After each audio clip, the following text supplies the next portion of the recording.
এখানে একটা ফসলের জমি দেখতে পেয়েছেন। এই একটা ছোট্ট একটা ফসলের জমির মধ্যে অনেকগুলা সবজি লাগানো হয়েছে, সেটাই আপনার দেখানোর চেষ্টা করুন। সাথে থাকুন আর পুরোটা দেখতে থাকুন। অল্প একটু জায়গার মধ্যে অনেকগুলা শাকসবজি লাগানো হয়েছে, সেটা দেখানোর চেষ্টা করব।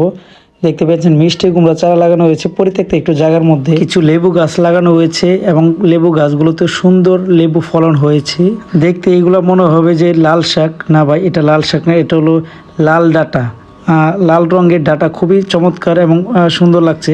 কিছু সিম গাছ লাগানো হয়েছে, সিম গাছগুলোতে অলরেডি কিছু ফুল ধরছে। এখন হলো শীতকাল, সেজন্য সব ধরনের শাকসবজি লাগানো হয়েছে। শাকসবজি হলো শরীরের জন্য অনেক ভালো, রোগ প্রতিরোধ ক্ষমতা বাড়ায়, সেজন্য বেশি বেশি শাকসবজি খাওয়ার চেষ্টা করবেন। দেখতে পেয়েছেন একটা বরবটি গাছ, অলরেডি বরবটি গাছে কিন্তু কিছু ফুল ধরেছে, খুবই সুন্দর ও চমৎকার লাগছে।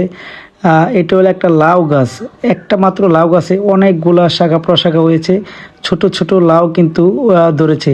দেখতেও এটিকে অনেক চমৎকার ও সুন্দর লাগছে। আপনারা যারা গ্রামে থাকেন, অল্প জমি আছে, আপনারাও চেষ্টা করবেন অল্প জায়গার মধ্যে সকল ধরনের শাকসবজি লাগানোর জন্য, যেহেতু শাকসবজি শরীরের জন্য ভালো, রোগ প্রতিরোধ ক্ষমতা বাড়ায়।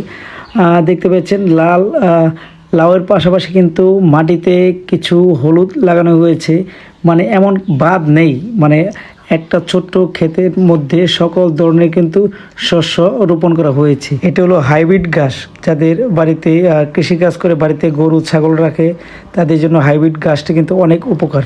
এখানে দেখতে পেয়েছেন যে সুন্দর সুন্দর ফুল, এটা হলো দুন্দুল গাছের ফুল। দুন্দুল আসলে আমারও অনেক পছন্দের একটা সবজি, আমি অনেক পছন্দ করি দুন্দুল সবজিটিকে। সব মিলিয়ে ছোট্ট একটা জায়গার মধ্যে কিন্তু অনেকগুলা শাক সবজি কিন্তু লাগানো হয়েছে। পরিশেষে এটাই বলবো, যদি আপনার কোনো ফসল, কোনো জমি না থাকে, বাড়ির আঙিনায় ছোট্ট কোনো জায়গা থাকে, আপনারও ইচ্ছা করলে ছোট্ট জায়গার মধ্যে এরকম অনেকগুলো ফসল লাগাতে পারেন। ভালো থাকবেন সবাই, আসসালামু আলাইকুম।